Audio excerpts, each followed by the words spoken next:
Kebakaran terjadi di Pura Pedadian, Pasak Bendi Sebatur, Banjar Selat Peken, Desa Selat, Kecamatan Susut, Bangli, Minggu 6 November siang.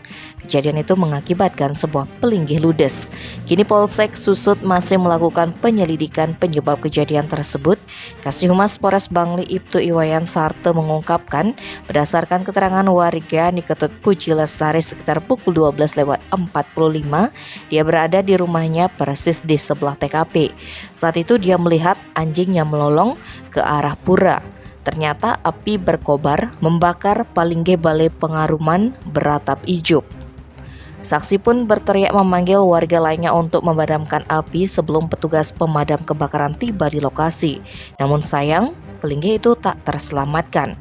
Api berhasil dipadamkan sekitar pukul 14 WITA.